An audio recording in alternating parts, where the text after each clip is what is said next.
نحمده ونصلي على رسوله الكريم اما بعد فاعوذ بالله من الشيطان الرجيم بسم الله الرحمن الرحيم رب اشرح لي صدري ويسر لي امري واحلل عقدة من لساني يفقهوا قولي۔ اللہ سبحانہ وتعالی نے آدم علیہ السلام کو پیدا کیا اور ان کی پسلی سے حوا علیہ السلام کو پیدا کیا، ان دونوں کا جوڑا بنایا، پھر ان دونوں کو دنیا میں بھیجا، ان سے پھر بہت سی نسل چلائی۔ دنیا میں بھیجنے کا مطلب اور مقصد بھی بتا دیا کہ کیوں بھیجا جا رہا ہے، ایک امتحان کے لیے۔ اللہ تعالیٰ چاہتے تو وہ امتحان ایک کمرے کی شکل میں بھی ہو سکتا تھا، جیسے ہمارے امتحان ہوتے ہیں، اور سارے طالب علم ایک جگہ پر بیٹھ جاتے اور سارے انسان بیٹھ کے کوئی پیپر حل کرتے، امتحان ہو جاتا اور پھر آگے چل پڑتے اور وہاں جا کے فیصلہ ہو جاتا۔ لیکن اللہ تعالیٰ نے ایسا نہیں کیا، اس نے انسان کو بنایا اور اس کے ساتھ طرح طرح کی خواہشات بھی لگا دی اور اس کے لیے بہت سی ضروریات بھی رکھ دی۔ جب دنیا میں اتارا تو اس وقت بھی فرمایا کہ اس زمین پر تمہیں رہنا ہے، اس میں تمہارے لیے فائدے کی چیزیں اور پھر ایک وقت کے بعد تمہیں واپس بھی آنا ہے۔ تو انسان جب دنیا میں آتا ہے سب سے پہلے ایک بچے کی شکل میں، تو اس کی ضرورت صرف کھانا پینا ہوتی، اس کی ضرورت دودھ ہوتی، اس کی ضرورت ماں ہوتی۔ ماں اس کو غذا بھی فراہم کرتی ہے، ماں اس کو محبت بھی دیتی، اس کی فزیکل ایموشنل نیڈز ماں سے ہی پوری ہو جاتی۔ پھر ہوش سنبھالتا ہے تو باپ زندگی میں آ جاتا ہے، پھر اس کی محبت بھی ملتی، اور آس پاس جتنے بھی رشتہ دار ہوتے ہیں وہ سب۔ پھر کچھ اور بڑا ہوتا ہے اور اس کی عقل سمجھ کام کرنے لگتی، تو پھر اس کی آبزرویشن شروع ہوتی، مختلف چیزوں پر غور و فکر کرتا ہے، سوال کرنا شروع کرتا ہے، یہ کیا ہے، یہ کیا ہے، پھر اس کو جواب ملتے ہیں۔ پھر جیسا ماحول ہوتا ہے اس کے مطابق ایک بچہ پل بڑھ کر جوان ہوتا ہے۔ جب جوان ہوتا ہے تو پھر اس کی مزید کچھ ضروریات ہوتی ہیں کہ اس کو زندگی کا ساتھی چاہیے۔ اس ضرورت کے پورا کرنے کے لیے اللہ سبحانہ وتعالیٰ نے شادی یا نکاح جیسا ایک خوبصورت بندھن رکھا، ایک پورا طریقہ کار مقرر کیا، اور اسے اللہ سبحانہ وتعالیٰ نے اپنی نشانیوں میں سے بنایا، جیسا کہ قرآن پاک میں آتا ہے وَمِنْ آيَاتِهِ أَنْ خَلَقَ لَكُم مِّنْ أَنفُسِكُمْ أَزْوَاجًا لِتَسْكُنُوا إِلَيْهَا وَجَعَلَ بَيْنَكُم مَّوَدَّةً وَرَحْمَةً، اور اس کی نشانیوں میں سے ہے کہ اس نے تمہارے لیے تمہارے نفسوں کے اندر جوڑے پیدا کیے، یعنی انسان کا جوڑا انسان ہی میں سے بنایا۔ مقصد اس کا کیا رکھا؟ لِتَسْكُنُوا إِلَيْهَا، تاکہ تم اس کی طرف سکون حاصل کرو، سکون پاؤ، اور تمہارے درمیان محبت اور رحمت رکھ دی۔ یہ اتنا خوبصورت رشتہ ہے جس میں سکون بھی ہے، محبت بھی ہے، رحمت بھی ہے۔ لیکن اگر حقیقت حال کو دیکھیں، اپنے آس پاس دیکھیں، تو وقت کے ساتھ ساتھ ان رشتوں میں سکون، محبت اور رحمت ختم ہوتی چلی جا رہی۔ اللہ نے تو رکھی تھی، لیکن یہ سب چیزیں رخصت کیوں ہو گئی؟ آج گھروں میں سکون نہیں، شادی سے پہلے ہی ماں باپ کے دل کانپنے لگتے ہیں کہ پتہ نہیں نباہ ہوگا یا نہیں، اور اس کے لیے پہلے سے ایسی شرائط طے کی جاتی ہیں کہ کسی بھی قیمت پر گھر بس جائے۔ اسی طرح محبت وہ محض ایک تمناؤں کا مرکز بن گئی، یا ایک افسانوی دنیا کی محبت گردانی جانے لگی، اور ایک دوسرے پر رحمت اور ایک دوسرے کی کیئر اور ایک دوسرے کے ساتھ اچھا سلوک اور ایک دوسرے کے لیے قربانی، یہ تمام چیزیں آہستہ آہستہ ناپید ہوتی چلی جا رہی۔ سوال یہ پیدا ہوتا ہے کہ ایسا کیوں ہے؟ اس کی کیا وجہ ہے؟ انسان کی فطرت میں تو خیر ہے، اللہ نے اس کو فطرت سلیم کے ساتھ پیدا کیا ہے، لیکن کہاں غلطی ہو رہی، خرابی کہاں سے ہو رہی؟ وہ کیا رکاوٹ ہے جو اتنے خوبصورت رشتوں کو چند دنوں کے اندر ہی ختم کر دیتی؟ وہ کیا چیز ہے کہ ساتھ رہنے والے ایک دوسرے کے ساتھ بعض اوقات صرف مجبوری کے ساتھ رہ رہے ہوتے ہیں؟ وہ کون سی بات ہے کہ جس کی بنا پر یہ رشتے محبت اور رحمت کی بجائے ایک دوسرے سے لڑائی جھگڑے اور ایک دوسرے کے ساتھ نفرتوں والے رشتے بن گئے؟ وہ کس چیز کی کمی؟ ہم میں سے اکثریت دین کو سمجھتی بھی، قرآن پڑھنے پڑھانے والے بھی ہیں، لیکن اس کے باوجود ان ساری چیزوں کا تجربہ بھی کر رہے ہیں اور ان چیزوں کو اپنی آنکھوں سے دیکھ بھی رہے ہیں، مشاہدہ بھی کر رہے ہیں۔ تو اگر غور کیا جائے تو بنیادی طور پر بات یہ ہے کہ ایک ہوتا ہے علم، انفارمیشن، کسی بھی چیز کے بارے میں جان لینا، وہ پڑھنے سے بھی آتی، سننے سے بھی آتی. اور ایک ہوتا ہے علم کا نور، ہدایت کا نور.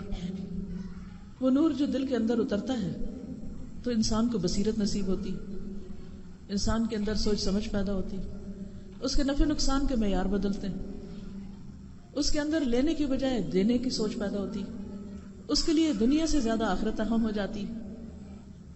یہ نور، یہ روشنی کیسے ملتی؟ یہ علم پر عمل کرنے سے ملتی، اور اس عمل میں سخت مجاہدے سے ملتی. وہ مجاہدہ اندرونی بھی ہوتا ہے اور بیرونی بھی ہوتا ہے. انسان کے اندر بھی ایک کشمکش ہوتی ہے، اندر بھی ایک لڑائی جاری ہوتی ہے، اور بیرونی طور پر معاشرے کے ساتھ بھی ایک کشمکش چل رہی ہوتی. تو جو شخص اس مجاہدے میں کامیاب ہو جاتا ہے، اس اسٹرگل میں کامیاب ہو جاتا ہے، اس کو پھر اللہ سبحانہ و تعالیٰ وہ حکمت عطا کرتے ہیں، اور جس کو حکمت مل جائے اسے خیر کثیر مل جاتی. اور جب وہ حکمت آ جاتی ہے تو پھر انسان کے اندر وہ ساری خوبیاں آنے لگتی ہیں جو مطلوب خوبیاں ہیں، جس کی بنا پر انسان دنیا اور آخرت دونوں میں پھر کامیابی حاصل کرتا ہے. لیکن اگر انسان کے پاس علم تو آتا جائے لیکن اس پر عمل کرنے کی نیت نہ ہو، یا ارادہ نہ ہو، یا سوچ نہ ہو، یا اسے عمل کے لیے ضروری نہ سمجھے، یا اس کے لیے کوشش نہ کرے، وہ مجاہدہ نہ کرے، تو پھر وہ نور اندر اترتا نہیں. اس کو دل کی تہوں تک جانے کے لیے مشقت کی ضرورت ہوتی ہے. اور جو انسان آگے بڑھتا ہے اور رکاوٹوں کو عبور کرتا چلا جاتا ہے، وہ بظاہر تھکتا ہے لیکن اس کے اندر راحت اترنے لگتی ہے. وہ اندر کا مجاہدہ کیا چیز ہے؟ وہ ہے اپنی ہی خواہشات سے لڑنا، وہ اپنی ہی خواہشات کو کنٹرول کرنا. میں ہے، سیلف ہے. اور جب تک انسان اس پہ قابو نہیں پاتا تو اس وقت تک توحید کا بھی اصل مقصد یا مطلب سمجھ نہیں آتا. اللہ سبحانہ وتعالیٰ فرماتے ہیں اَرَأَيْتَ مَنِ اتَّخَذَ إِلَٰهَهُ هَوَاهُ أَفَأَنْتَ تَكُونُ عَلَيْهِ وَكِيلًا. کیا تم نے دیکھا اس شخص کو کہ جس نے اپنی خواہش نفس کو اپنا الہ بنا رکھا ہے؟ کیا بھلا تم اس پر وکیل بنو گے؟ کوئی اور اس شخص کی کیسے مدد کر سکتا ہے جس کا الہ اس کے اپنے اندر ہی موجود ہے، اس کی اپنی ذات کی شکل میں؟ ایسے شخص کو نہ کوئی معلم، نہ کوئی مربی، اور نہ کوئی ہادی، نہ کوئی مہدی، کوئی بھی اس کو فائدہ نہیں پہنچا سکتا، کیونکہ اس نے ابھی اپنے اندر کے نفس پہ قابو نہیں پایا. یہ نفس جو خواہشات سے بھرا ہوا ہے، یہ خواہشات عام روزمرہ زندگی میں بھی دیکھنے میں آتی ہیں، لیکن خاص طور پر کب سر اٹھاتی، کب پورے جوبن پر ہوتی، جب کوئی خوشی کا موقع ہوتا ہے، اور ان مواقع میں شادی کا موقع.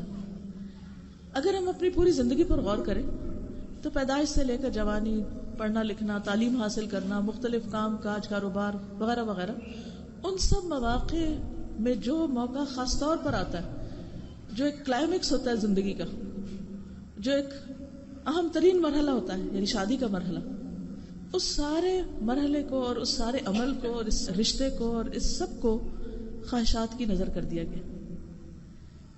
رشتہ لینے سے لے کر شادی کا موقع اور شادی کے بعد کی زندگی یوں لگتا ہے جیسے صرف اور صرف خواہشات اور آرزوؤں کی تمنا اور تکمیل کے لیے ہے. یعنی شادی کا مقصد بس صرف خواہشات کی تکمیل رہ گیا. تو جہاں شادی کا مقصد صرف خواہشات کو پورا کرنا ہو، وہاں پر گھر کیسے بس سکتے ہیں؟ گھروں کو بسانے کے لیے تو قربانیاں کرنی پڑتی ہیں. محبت جب ملتی ہے جب آپ دوسروں کو محبت دیتے ہیں. آپ پر رحم اس وقت کیا جاتا ہے جب آپ دوسروں پہ رحم کرتے ہیں. آپ کو سکون اس وقت ملتا ہے جب آپ دوسروں کو سکون دیتے ہیں. لیکن جہاں انسان کی چاہت صرف یہ ہو جائے کہ اسے سکون ملنا چاہیے، اس کی خود غرضی اس پر حاوی ہو کہ مجھے سب کچھ ملنا چاہیے، میرے رائٹس اور میرے حقوق اور میری زندگی اور میری خواہشات، تو وہاں یہ سب کچھ ممکن ہی نہیں. کیونکہ اللہ تعالیٰ نے پوری کائنات کو اسی اصول پر بنایا ہے، گیو اینڈ ٹیک. دو گے تو ملے گا. جب دیتے ہی نہیں اور صرف لینے کے ہی طلبگار ہیں تو یہ سب کچھ کیسے ممکن ہے؟ اس لیے ہم سب کو اپنے طرز زندگی، اپنی سوچوں، اپنے معاملوں، اپنے رویوں پر نظر ثانی کی ضرورت ہے، اور اپنے اندر جھانکنے کی ضرورت ہے کہ وہاں کون کون سی خواہشات پل رہی ہیں. شادی سے پہلے ایک بچی کی خواہش کیا ہوتی، ماں باپ کی خواہش کیا ہوتی، کیسا رشتہ ملے، کیسا گھر ہو لڑکی کا، آپ سب جانتے ہیں کہ جہاں صرف اس کی مرضی ہو، اس کی حکومت ہو اور اس کی مرضی کے مطابق سارا نظام چلے.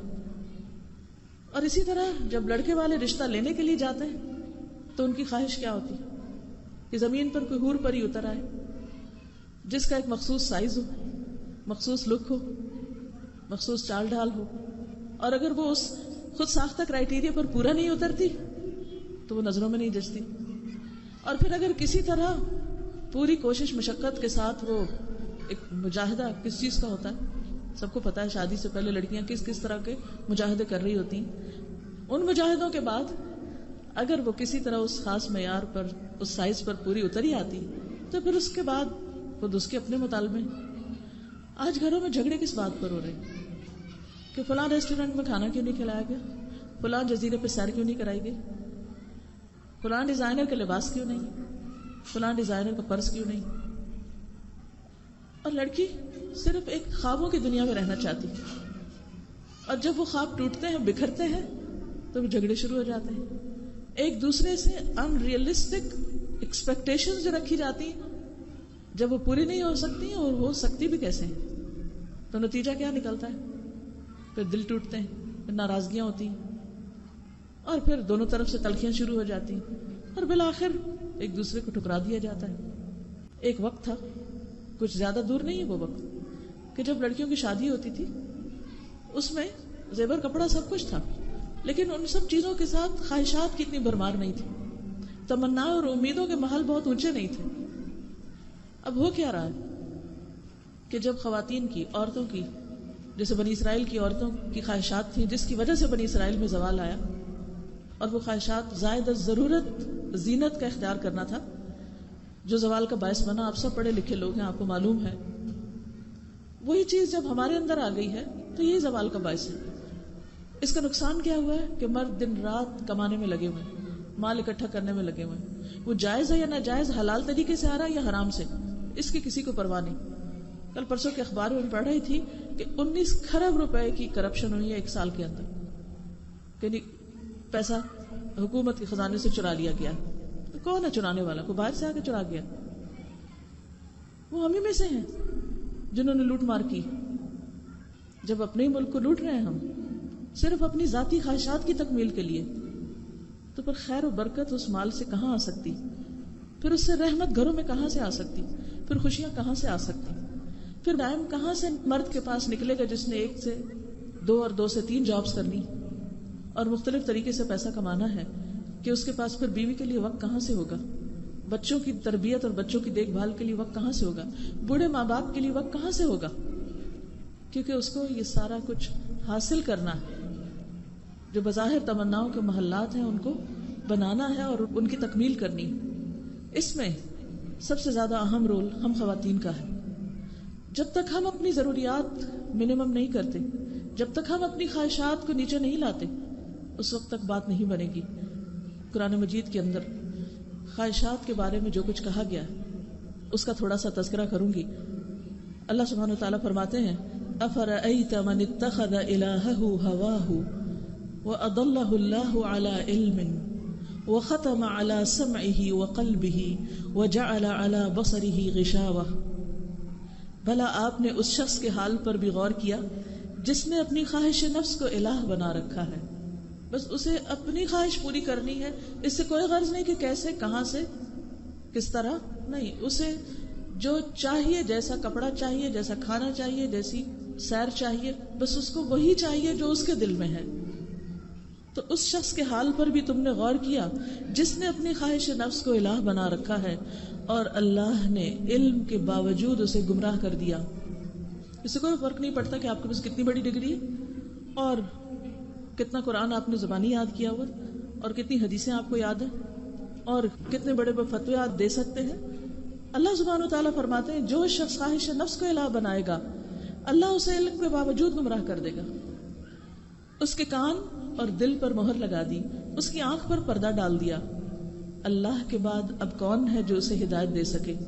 کیا تم غور نہیں کرتے، سوچتے نہیں، دیکھتے نہیں؟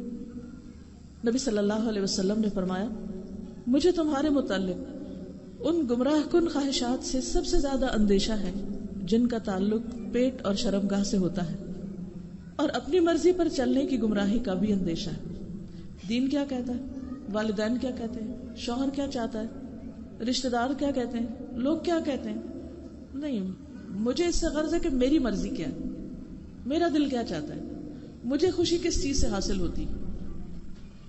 نبی صلی اللہ علیہ وسلم نے فرمایا 3 چیزیں ہلاک کرنے والی اور 3 چیزیں نجات دینے والی۔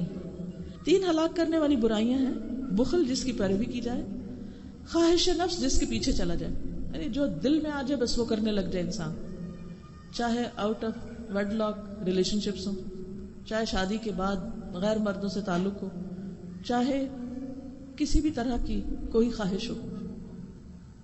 تو فرمایا وہ خواہش جس کے پیچھے چلا جائے، یعنی جسے انسان کنٹرول نہ کر سکے، اور اس راہ پر آنکھیں بند کر کے، کان بند کر کے چل پڑے، اور خود پسند ہونا، یہ ان میں سب سے زیادہ شدید ہے کہ اپنی غلطی نظر نہ آنا، صرف دوسروں میں عیب نکالنا۔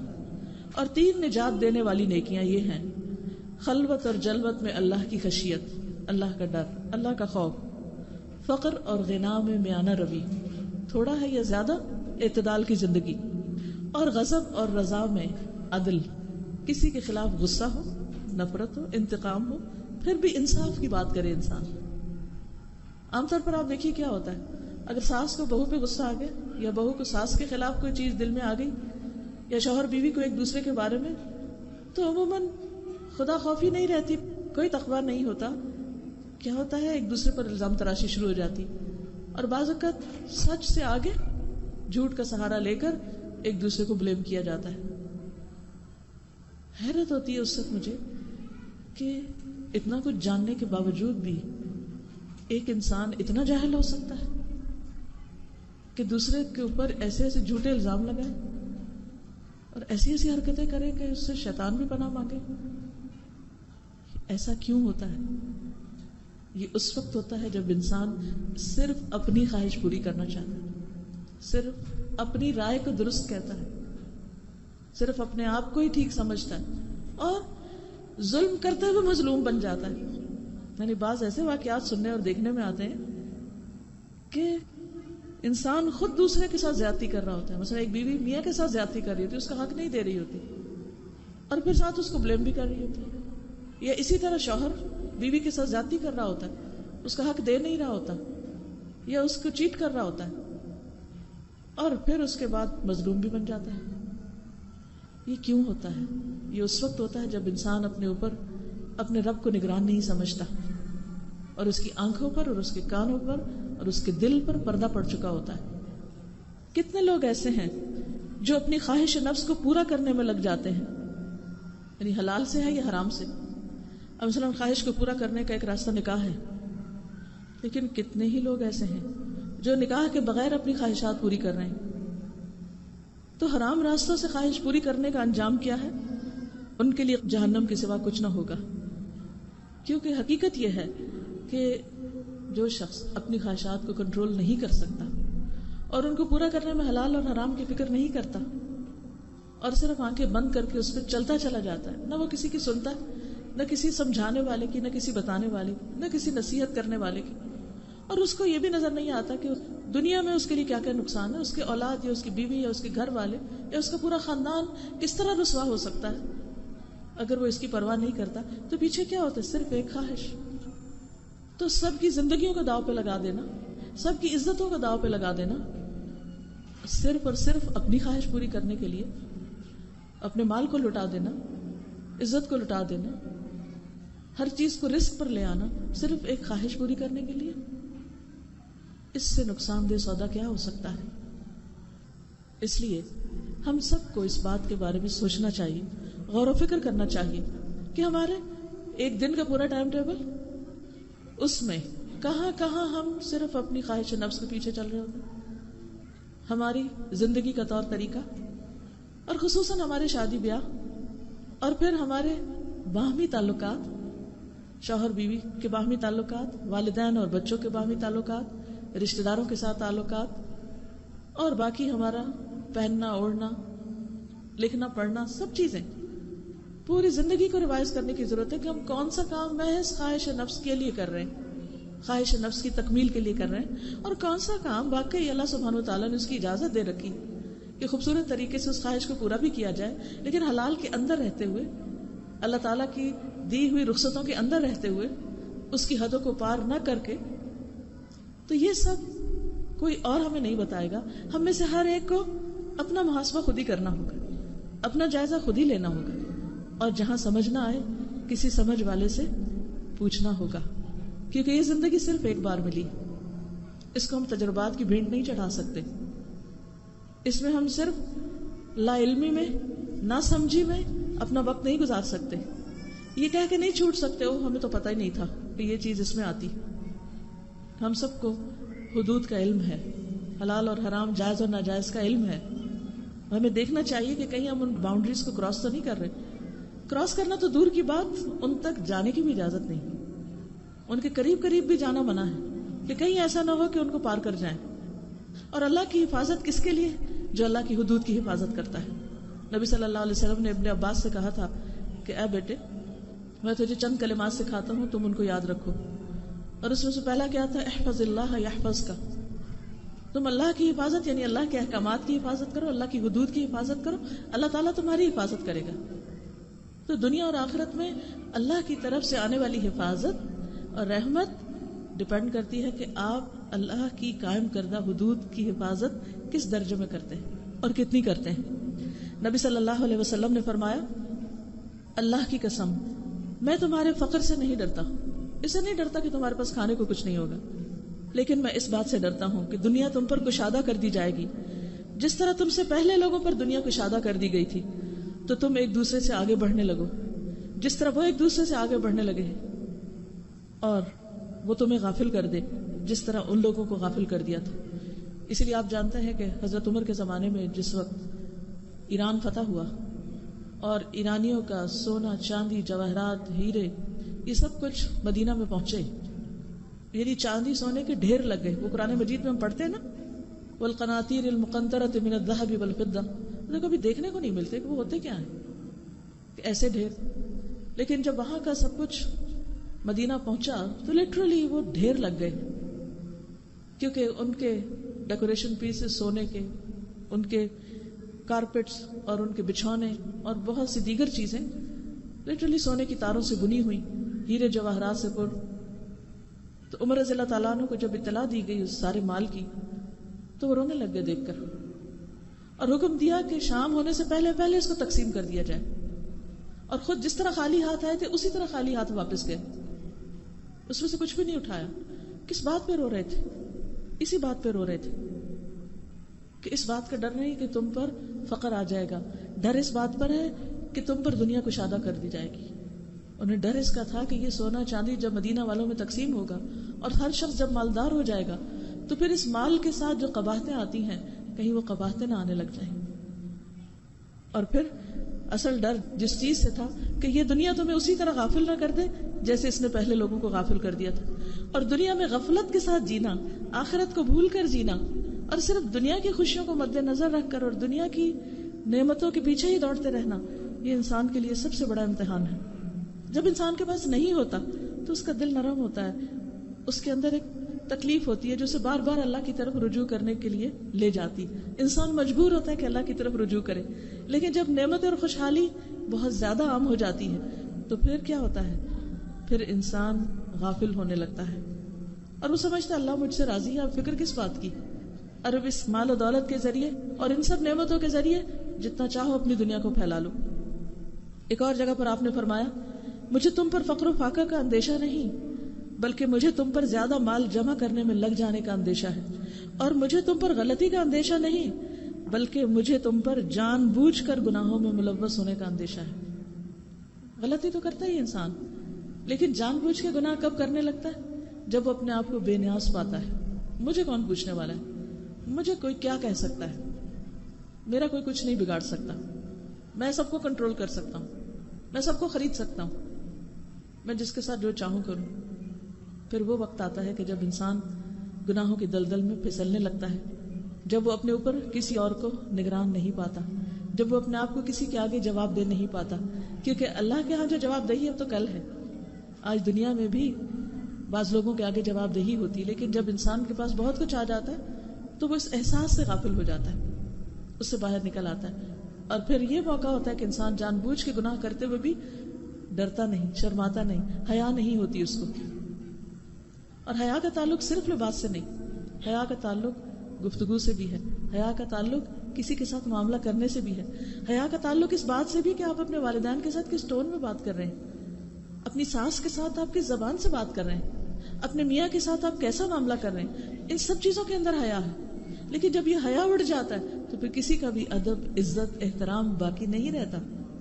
اور یہ وہ وقت ہوتا ہے جب انسان اس اکڑ کی بنا پر، خود پسندی کی بنا پر گناہوں کی دلدل میں پھنستا چلا جاتا ہے. اور ہوتا یہ ہے کہ جب ایک دفعہ یہ حیا کا دامن تار تار ہو جاتا ہے، یہ پردہ پھٹ جاتا ہے، تو پھر اس کے بعد کوئی بند نہیں رہ جاتا. ایک دفعہ جب زبان کھل جاتی ہے تو بس پھر وہ کھل جاتی ہے. ایک دفعہ جب انسان غصے میں آپے سے باہر ہو جاتا ہے، اور غصے کی بھی بنیادی وجہ کیا ہوتی ہے؟ خود پسندی، کہ مجھے کسی نے کیوں کہہ دیا، میری ذات کے بارے میں ہے کون جو کوئی انگلی اٹھائے اور مجھے کچھ کہے. تو نتیجہ کیا ہوتا ہے کہ پھر ایک بار نہیں، بار بار انسان دوسرے کے ساتھ بدتمیزی پہ اتر آتا ہے. اور جب بدتمیزی اور بد اخلاقی گھروں میں عام ہو جاتی تو پھر رشتے باقی نہیں رہتے. اگر کسی مجبوری کی وجہ سے وہ ہیں بھی تو بس وہ ایک کچی سی ڈور بندھی بھی ہوتی ہے جو کسی بھی وقت ٹوٹ سکتی. تو ان رشتوں کو قائم رکھنے کے لیے، ان رشتوں کی محبتیں اور ان رشتوں کا انس حاصل کرنے کے لیے ضروری ہے کہ انسان اپنی ذات کے خول سے باہر نکلے، انسان اپنی خواہشات سے باہر نکلے، انسان صرف اپنی ضروریات کا رونا نہ روئے، انسان یہ بھی دیکھے کہ دوسرے کو کیا چاہیے. انسان صرف کسی کے مانگنے اور سوال کرنے پر ہی اس کی مدد کو نہ پہنچے، انسان کے اندر وہ دل ہو، وہ احساس ہو کہ وہ آگے بڑھ کر دوسرے کی مدد کر سکے. آخر کیا وجہ ہے کہ آج شادی کے بعد کوئی بچی ساس سسر کے ساتھ نہیں رہنا چاہتی؟ کیوں؟ کس لیے؟ کس وجہ سے؟ کیا چیز آڑے ہے؟ کیا چیز رکاوٹ ہے؟ کیا چیز مانے ہے؟ کیونکہ اس کے نزدیک شادی کا مقصد خواہشات کی تکمیل ہے، شادی کا مقصد ذمہ داری نبھانا تھوڑی ہے. لیکن اسلام نے اس رشتے کو ایک ذمہ داری کا رشتہ بھی قرار دیا ہے. اس میں خوشیاں بھی ہیں، اس میں ایک دوسرے سے محبت بھی ہے، ایک دوسرے کی قدر اور کیئر بھی ہے. اس سے اللہ تعالیٰ اولاد جیسی نعمت بھی دیتا ہے، اس سے خاندانوں میں وسعت بھی آتی، اس سے مددگاروں میں اضافہ بھی ہوتا ہے. لیکن اس کے ساتھ ساتھ انسان کے اوپر کئی ذمہ داریاں بھی آتی ہیں، کیونکہ جب تک انسان اپنی ذمہ داری کو نہیں نبھاتا صرف دوسرے سے بھلائی کی توقع نہیں رکھ سکتا. کوئی اپنی شرافت میں 2 بار 4 بار آپ کے ساتھ بھلا سلوک کرے گا، آخر کب تک؟ رشتوں کو بنانا آنا چاہیے، دلداری کرنی آنی چاہیے، دوسرے کا دل رکھنا آنا چاہیے. اور یہ اس وقت تک نہیں ہو سکتا جب تک انسان قربانی نہ کرے، اس وقت تک نہیں ہو سکتا جب تک دوسرے کا دکھ درد محسوس نہ کرے. لیکن اگر کوئی اپنی خواہش کے نشے میں مبتلا ہے، لیکن نشے جیسی کیفیت ہوتی ہے نا، جیسے قوم لوط کے بارے میں آتا ہے، انہیں نہیں اس سے پرواہ تھی کہ فرشتے آئیں یا کون آئے، انہیں بس اپنی خواہش سے مطلب تھا. تو انہیں کچھ نظر نہیں آیا کہ وقت کا پیغمبر ان کے ساتھ کس زبان میں بات کر رہا ہے اور کتنی تکلیف میں مبتلا ہے ان کے رویے کی وجہ سے، انہیں اس کی تکلیف نظر نہیں آئی. تو اسی طرح جس شخص کو صرف اپنی خواہش کا ایک نشہ ہوتا ہے، اسے دوسروں کا دکھ درد، اسے بوڑھی ماں کی کراہیں اور اس کو بچوں کی آہیں اور اس کو خاندان اور رشتے، ان کی کوئی سمجھ نہیں آتی اور نہ وہ ان کی پرواہ کرتا ہے. اس لیے بہت ضروری ہے کہ ہم سب خود بھی اور پھر آگے اپنی آنے والی نسلوں کو، اپنے بچوں کو، اور خصوصاً جن کی شادی ہو، ان کو یہ بات اچھی طرح سمجھا دیں، ان کی اس پر تربیت کریں. اور یہ 2 طرفہ معاملہ ہے، لڑکی کے والدین بھی اور لڑکے کے والدین بھی، دونوں طرف سے متفقہ طور پر یہ کوشش ہوگی تو گھر بنے گے. ورنہ طلاقوں کی جو کثرت ہو چکی اور رشتے جس تیزی کے ساتھ ٹوٹتے چلے جا رہے ہیں، وہ ایک شدید قسم کی وارننگ اور ایک بہت ہی خطرناک ٹرینڈ چل پڑا ہے. اور اگر اس کی گہرائی میں انسان جائے تو کوئی بڑی بات نہیں ہوتی، بہت چھوٹی چھوٹی باتیں، بہت چھوٹی چھوٹی خواہشات بعض اوقات ہوتی ہیں جن کے پورا نہ ہونے پر ناراضگیاں شروع ہو جاتی ہیں. ہم سب اس وقت ہی غور کریں، مثلا ہم اپنے کسی بھی رشتے، چاہے والدین ہیں یا بچے ہیں یا رشتہ دار ہیں یا بہن بھائی ہیں یا گھر میں شوہر بیوی، ان سے لاسٹ ٹائم اگر ناراض ہوئے تھے تو کس بات پر ہوئے تھے؟ یا ہمیں اپنے شوہروں سے شکایت ہے تو کس بات پر ہے؟ کون سی چیز ان کی طرف سے ہمارا دل میلا کرتی ہے؟ وہ کون سی چیز ہے جس کی وجہ سے ہمارے دلوں میں ایک غم بھرا رہتا ہے، یا ناراضگی یا ناشکرا پن؟ یعنی خاص طور پر خواتین کے لیے ایک بہت بڑی مشکل ہے جس کی طرف نبی صلی اللہ علیہ وسلم نے نشاندہی کی تھی کہ ان کے جہنم میں جانے کی ایک وجہ کیا بتائی گئی کہ وہ شوہروں کی ناشکری ہوگی. یہ سب کچھ ہونے کے باوجود بھی خوش نہیں. سوچیں کیا چیز ناراض کیے ہوئے، کون سی بات، کس چیز پہ ناراضگی؟ اور اگر اینالائز کریں اور قریدیں ڈگ کریں تھوڑا سا تو پتہ چلے گا بس چھوٹی سی بات تھی کوئی جو پوری نہیں ہوئی، وہ دل میں رکھ لی، اس کے بعد ایک اور ہو گئی تو وہ ایک اور اس پہ اضافہ ہو گیا ہے، ایک اینٹ اور لگ گئی اس پہ، ایک اور لگ گئی اور پھر وہ دل سخت ہو گیا اور پھر پرواہ نہیں رہی اور بے حسی تاری ہو گئی اور ٹھیک ہے گھر ٹوٹتا ہے یا بنتا ہے. اور پھر ہوتا پتہ کیا، جب گھروں میں خوشیاں نہیں ملتی نا، گھروں میں سکون نہیں ملتا، پھر لوگ کہاں تلاش کرتے ہیں؟ باہر تلاش کرتے ہیں. اور پھر اس بات کی پرواہ نہیں رہتی کہ باہر جہاں سے سکون مل رہا ہے یا وقتی طور پر جذبات کی تسکین ہو رہی یا کوئی خوشیاں مل رہی ہیں وہ حلال ہے یا حرام ہے، جائز ہے یا ناجائز ہے، پھر اس کی بھی پرواہ نہیں رہتی.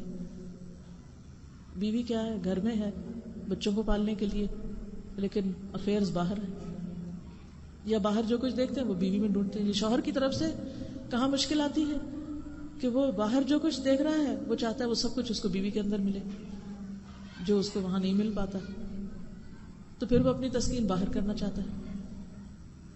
یہ طریقہ کار کہاں لے جائے گا امت کو اگر گھروں کی یہی حالت رہی؟ اور پھر آپ دیکھیے کہ ایسے گھروں میں جہاں ہسبینڈ وائف کے درمیان ہر چھوٹی بڑی بات پہ کانفلکٹ ہی کانفلکٹ ہے، وہاں بچوں کی تربیت کیا ہوگی؟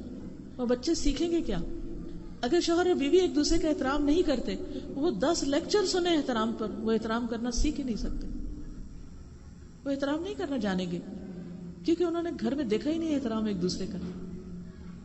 اگر ایک بہو ساس کے ساتھ بدتمیزی کر رہی اور اس کے بچے دیکھ رہے ہیں کہ بزرگوں کے ساتھ یہ سلوک کیا جا رہا ہے، تو ان بچوں کو اگر ماں الگ بٹھا کے کہے بھی بیٹا ماں باپ کی عزت کرتے، بچے کبھی نہیں سیکھیں گے عزت کرنا. اگر ماں خود کسی بیمار کی گھر میں کیئر نہیں کر رہی تو بچے یہ کیئر کہاں سے کرنا سیکھیں گے؟ بچوں کو تو ایک رول ماڈل چاہیے، ان کو تو عملی مثالیں چاہیے. یہ عملی مثالیں صرف اس وقت قائم ہو سکتی ہیں جب ہم ہر قیمت پر اپنے اخلاق کو، اپنے رویے کو، اپنے معاملے کو درست رکھنے کی کوشش کریں گے. دوسرا کیا کرتا ہے وہ اس کا معاملہ ہے، ہمیں اچھا کرنا ہے. اور ہو سکتا ہے کہ آپ کی اس قربانی کی قدردانی اللہ سبحانہ وتعالیٰ اس طرح کرے کہ آپ کو اگر کسی ایک طرف سے شکایت ہے تو دوسری طرف سے آپ کے لیے خوشیاں ہی خوشیاں آ جائیں، آپ کے لیے رحمتیں ہی رحمتیں ہو جائیں. کیونکہ دنیا تو بہرحال ایک امتحان ہے نا، جیسے شروع میں نے عرض کیا کہ اللہ نے امتحان کے لیے بھیجا ہے، اور یہ سارے امتحان کے ٹیسٹ ہیں. جتنے رشتے ہیں، جتنے پیارے ہیں، وہ سارے امتحان ہیں. محبتیں بھی امتحان ہیں اور نفرتیں بھی امتحان ہیں. کسی چیز کا ملنا بھی امتحان ہے اور کسی چیز کا چلے جانا بھی امتحان ہے. اور اللہ تعالیٰ نے کسی کمرے میں بند کر کے امتحان نہیں دیا ایک پرچہ تھما کے ہمیں. یہ بہت سارے پرچے ہیں جو دن رات ہمیں حل کرنے ہیں اور حل ہوتے چلے جا رہے ہیں، اور ساتھ ساتھ اعمال نامہ تیار ہوتا جا رہا ہے، اور کل قیامت کے دن یہی واپس ہاتھوں میں ملے گا.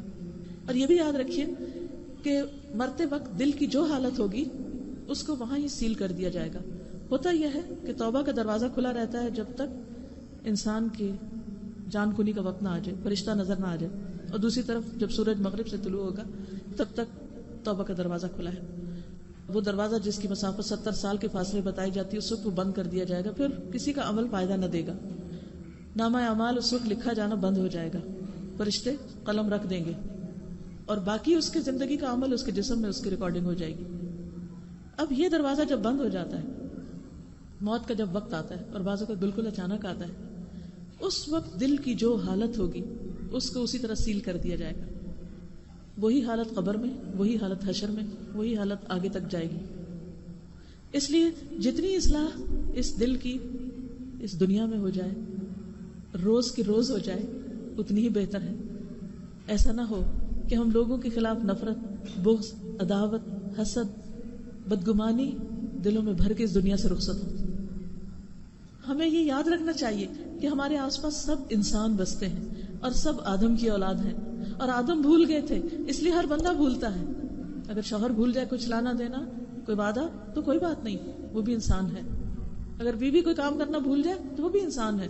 یہ بھول چوک ہوتی رہے گی، یہ غلطیاں سب سے ہوتی رہیں گی. ان میں بہترین چیز کیا ہے؟ معاف کر دینا، درگزر کر جانا، اپنے دل کا بوجھ اتار دینا، یہ سوچ کر کہ اگر میں غلطی کرتی ہوں اور دوسرے سے ہو گئی تو کوئی بات نہیں. انسان خطا کا پتلا ہے، انسان کے اندر خیر بھی ہے اور انسان کے اندر شر بھی ہے. جس انسان سے آپ کو خیر ملتی ہے، خوشی ملتی ہے، مختلف کاموں میں مدد ملتی ہے، اسی انسان سے آپ کو تکلیف بھی ملے گی. پھول کے ساتھ کانٹا بھی ہے. یہ ہو ہی نہیں سکتا کہ کسی سے آپ کو صرف خیر ملے. انسان مٹی کا بنا ہوا ہے اور مٹی بوجھل ہوتی ہے. ہر انسان جہاں ایک طرف آپ کے لیے خوشی کا سبب ہے، وہاں دوسری طرف وہ لائبلٹی بھی ہے، ایک ذمہ داری بھی ہے، ایک بوجھ بھی ہے. اور انسان کے لیے اگر صرف وہ اپنی خواہشات پہ چلنے والا ہے تو پھر دوسرے کا بوجھ اٹھانا اس کے لیے مشکل. اب بچے اگر خوشیوں کا سبب ہے تو بوجھ بھی ہے، ذمہ داری بھی ہے.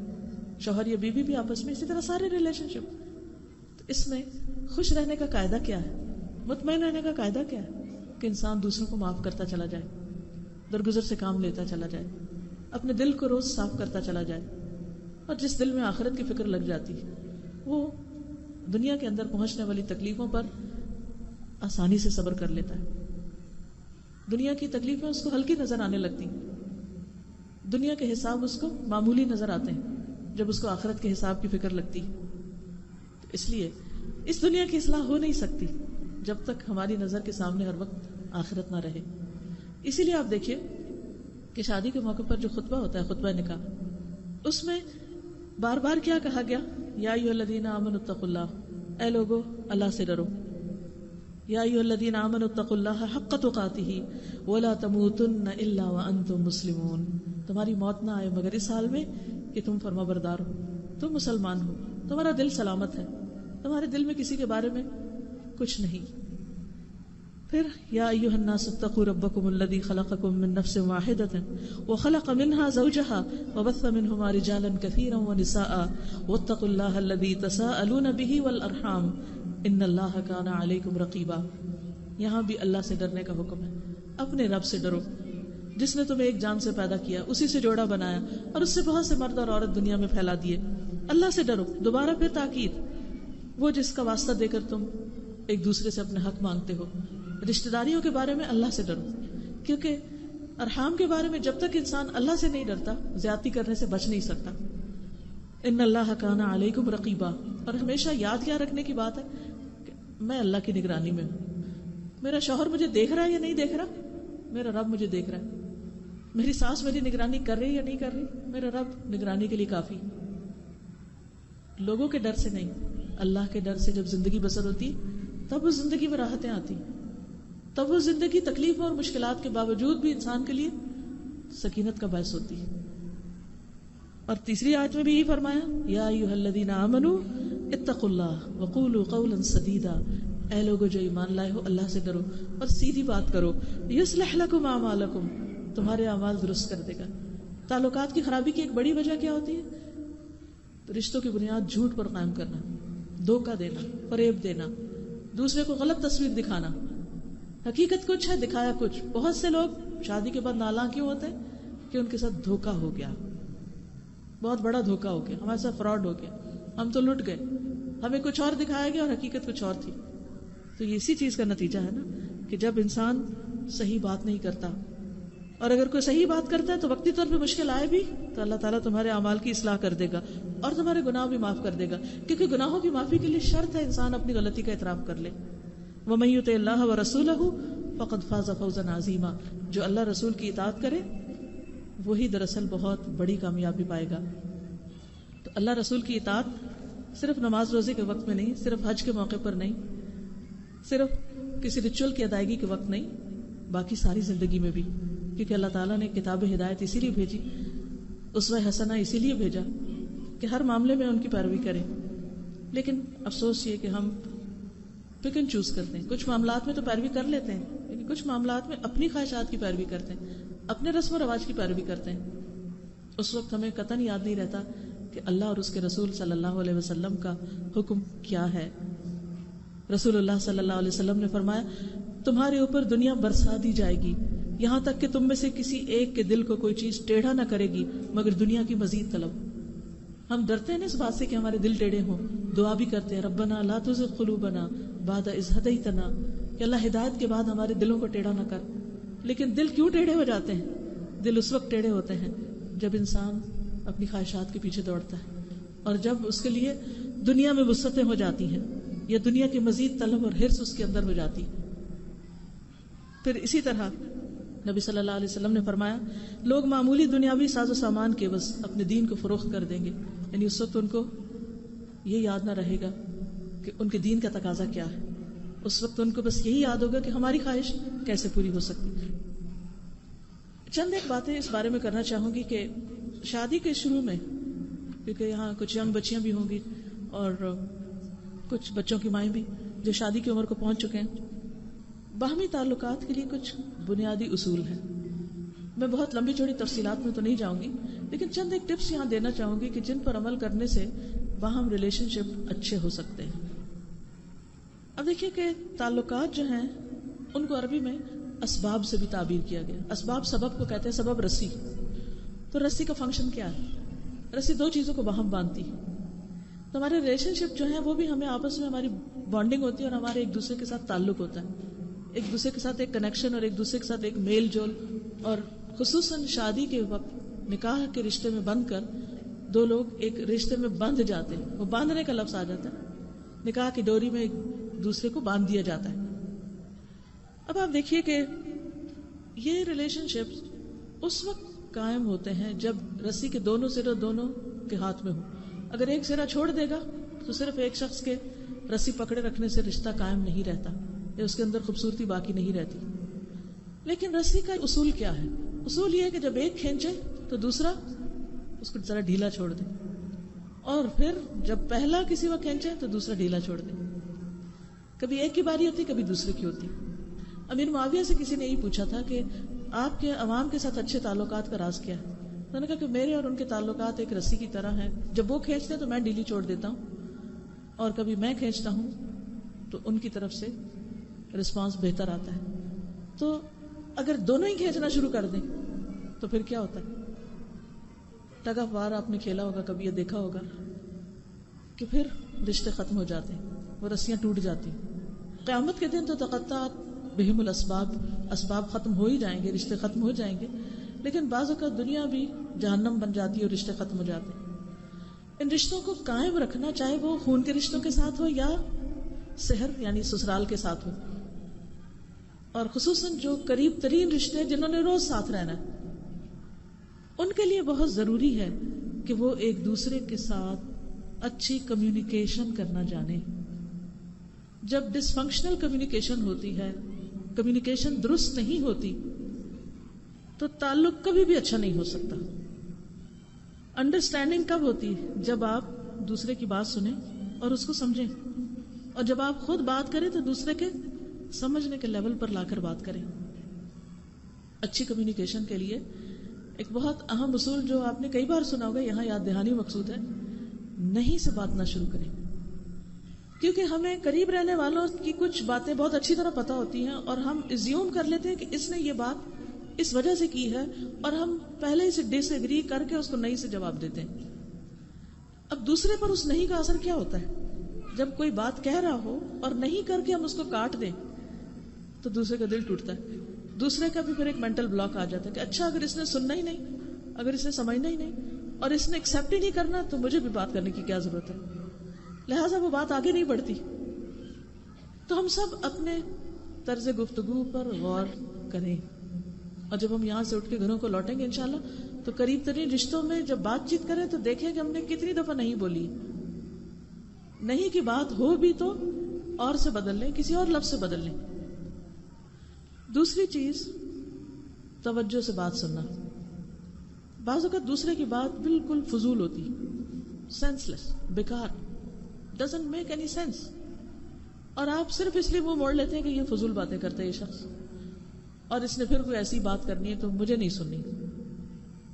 اب نتیجہ کیا ہوتا ہے؟ جب ہم توجہ نہیں دیتے, جب ہم سنتے ہی نہیں اور پہلے سے ایزیوم کر لیتے, پھر آپ دیکھیے بنیاد پر بھی بدگمانی والی اور بدگمانیاں کیوں آتی ہیں؟ کیونکہ ایک تو شیطانی وسوسے ہوتے ہی ہیں، دوسرا جتنا ہم ایک دوسرے کے قریب رہتے ہیں اتنا زیادہ ایک دوسرے کو سمجھنے بھی لگتے ہیں، اور جتنا جتنا سمجھتے جاتے ہیں اتنا پھر ریزیوم بھی زیادہ کرنا شروع کر دیتے ہیں کہ اس شخص کا مزاج ایسا ہے لہٰذا اس نے یہ بات کرنی. اس کا ایک پازیٹیو پہلو بھی ہے، جب ہمیں دوسرے کی سمجھ آ جائے تو اس میں بھی مثبت چیزیں پھر نکالیں. آپ کو پتا ہے کہ اس شخص نے اس موقع پر یہ بات کرنی، یا یہ بات اب یہ 2 دفعہ کر چکا ہے، تیسری دفعہ بھی وہی کر رہا ہے اور آپ کو اس کے سننے میں کوئی دلچسپی نہیں، لیکن اس وقت آپ تھوڑی دیر کے لیے صرف صبر کر کے دوبارہ سن لیں بات، تھوڑی سی دیر توجہ دے دیں، اور اس کے بعد بہت سا وقت آپ کا بچ جائے گا. ورنہ کیا ہوگا، وہ تھوڑا سا وقت جو ہم بچاتے ہیں نا، کہ یہ فضول بات ہے کہ اس کے سننے کا کیا فائدہ اور ہم کچھ اور کر لیں، اس کے نتیجے میں کیا ہوتا ہے، وہ دوسرا شخص ناراض ہو کے نکل جاتا ہے، پھر ہمارے دل کو پریشانی لگ جاتی ہے، پھر اس کے بعد اس کو منانے میں بعض اوقات وہ دوبارہ کمیونیکیشن بحال کرنے میں ایک اور مسئلہ کھڑا ہو جاتا ہے، اور بہت سا قیمتی وقت ضائع ہو جاتا ہے، قیمتی تعلقات میں رکھنے پڑ جاتے ہیں. جب پتہ چل گیا کہ شوہر کی یہ عادت ہے، بچے کی یہ عادت ہے، تو بس اللہ نے اس کو ایسا بنایا نا، اب اسے ایکسیپٹ کر لیں. ہم اپنے اندر کی بھی تو خامیوں کو ایکسیپٹ کر لیتے ہیں نا. ویسے کسی کو کرونک ڈیزیز ہے، کوئی میگرین کی بیماری ہے، کوئی اور بیماری، وہ ایکسیپٹ کر لیتے ہیں مجھے یہ ہوتی، تو پھر اس کے ساتھ رہنا سیکھ لیتے ہیں. ہم اکارڈنگلی اپنا کھانا پینا، اپنی باقی ساری چیزیں اکارڈنگلی مینیج کر لیتے ہیں. اسی طرح لوگوں کو ایکسیپٹ کر لیں. اگر بہت بڑی کوئی خرابی نہیں، چھوٹی موٹی چیزیں نہیں اچھی لگتی دوسرے بندے کی، اریٹیٹ کرتی ہیں، آپ کو پسند نہیں ہے، تو تھوڑی دیر، بس تھوڑی دیر کا صبر، تھوڑی دیر منہ بند، تھوڑی دیر چپ، اور اس کے بعد اللہ اس صبر کا آپ کو دنیا میں بھی ریوارڈ دے گا. اور دوسری بات یہ کہ اللہ ہر چیز پہ قادر ہے. کیوں نہیں دعا کر لیتے؟ کیونکہ دوسرا شخص بھی ہمیشہ ایک حال پہ نہیں رہتا، اس کے حالات بھی بدلتے رہتے ہیں، اور ان بدلتے حالات میں وہ خیر کی طرف بھی جا سکتا ہے. تو اچھی امید رکھیں. آپ کے سمجھانے یا آپ کے بتانے سے کوئی نہیں سمجھ رہا تو دل تو اللہ کے ہاتھ میں ہے. اللہ سے مانگے کہ اس کا دل بدل دے، اس کی عادت بدل دے، تاکہ ہم اچھی طرح رہ سکیں ایک دوسرے کے ساتھ، یہ دن خوش اسلوبی سے گزر جائیں. اور ایسا ممکن ہے، کچھ بعید نہیں. محبتیں نفرتوں میں بدل جاتی ہیں، نفرتیں محبتوں میں بدل جاتی ہیں. دل اللہ کے ہاتھ میں ہے، کبھی وہ ایک جگہ پر نہیں رہتے. کسی چیز کو فار گرانٹیڈ نہ لیں کہ اب ایک دفعہ شوہر محبت کرنے لگا تو آپ کی ہر بدتمیزی بد اخلاقی پر وہ محبت ہی کرتا چلا جائے گا. کتنی محبتوں کی شادیاں چند دنوں میں ہی نفرتوں میں بدل جاتی ہیں. دل بدل گئے نا، کیوں بدلے؟ دل بدلنے والی چیز ہے. تو اگر کوئی اچھے سے برے کی طرف پلٹ جاتا ہے تو اس سے اچھائی کی طرف بھی لوٹ سکتا ہے. تو اللہ سے اچھی امید رکھیں، دعائیں کرتے رہیں، لیکن اپنے عمل میں کیا تبدیلی لانی ہے کہ نان سینس بات کے لیے بھی پیشنس پیدا کر لیں، سن لیں، اور اس طرح سنیں جیسے آپ کو پتہ ہی نہیں، آپ کو پہلی دفعہ پتہ چل رہا ہے، یہ بڑی کوئی قیمتی بات پتہ چل رہی ہے. تو اس سے انشاءاللہ دوسرے کی دلداری ہو جائے گی، دل رکھا جائے، کیونکہ اس بیچاری کی سمجھ اتنی ہے نا، اتنی ہے اس کی سمجھ، یہی سوچ ہے، اس کا بیک گراؤنڈ یہی ہے، اس کی تربیت اس انداز پہ ہوئی ہے، اس کو بدلنے میں وقت لگے گا. اب اس وقت سر پکڑ کے بیٹھ نہیں جانا چاہیے اور اپنے آپ کو کوسنا نہیں چاہیے کہ میری تو قسمت پھوٹ گئی اور میرا پالا کس سے پڑ گیا اور یہ کیا ہو گیا میرے ساتھ، اور ایک ہنگامہ کھڑا کر دیں. نہیں، اس کے لیے بھی خیر مانگے اور کوشش کرتے رہیں. پھر کیا ہے، ایک اور چیز جو تعلقات خراب کرتی ہے، وہ غلط وقت میں بات کرنا. بات آپ کی بالکل درست ہوگی لیکن اس کے کرنے کا وقت درست نہیں ہوگا، اس کے نتیجے میں خرابیاں پیدا ہوتی ہیں. ایک شخص بھوکا ہے، مثلا شوہر ہے، بھوکا ہے، کھانا بھی تیار ہے سب کچھ، لیکن آپ کو اپنی کوئی پڑی ہے، کوئی آپ کو خیال آ گیا، کوئی بات یاد آ گئی اور آپ نے پہلے وہ سنانی ہے. اب اس وقت اس کا سارا دھیان کھانے کی طرف ہے اور آپ اس کو کچھ، اور پھر آپ رونے بیٹھ جائیں کہ اس کو تو مجھ سے محبت ہی نہیں ہے، اس کو میری پرواہ نہیں کہ میں کس قدر پریشانی میں مبتلا ہوں اور اس کو اپنے کھانے کی فکر. اپنے بیٹوں کو ہی دیکھ لیں، بعض اوقات ان کو جلدی کھانے کی عادت ہوتی ہے، آپ کو جلدی کھانے کی عادت نہیں. اب شادی ہوئی ہے، کھانا رکھا ہے، وہ 5 منٹ میں کھا کے فارغ ہو گیا اور آپ اسی پہ رونے لگ جاتے ہیں کہ اس کو پرواہ ہی نہیں کہ میں کھا رہا ہوں اور یہ میرا ساتھ نہیں دے رہا، یہ کھانے میں ساتھ نہیں دے رہا، یہ فلاں چیز میں ساتھ نہیں دے رہا. کیونکہ بعض اوقات خواتین کی عادت کیا ہوتی ہے کہ ان کو ایک بنا بنایا ہیرو ملے اور وہ ہیروئن کی طرح اس کے ساتھ رہ سکے، وہ ہر ناز نخرے اٹھاتا رہے اور یہ جو چاہیں کریں، لیکن اس کو بالکل صحیح انسان ہونا چاہیے. بعض آتے کسی بھی وجہ سے پڑ جاتی ہیں.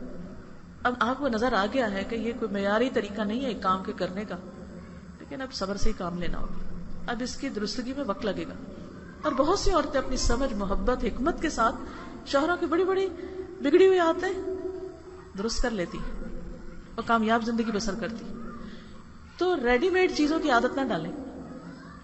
ریڈی میڈ خاوند نہیں ملے گا آپ کو بہت بااخلاق, کو بہت سی چیزیں آپ کو بھی سکھانی پڑیں, اور صرف زبان کے لیکچر سے نہیں, طرز عمل سے.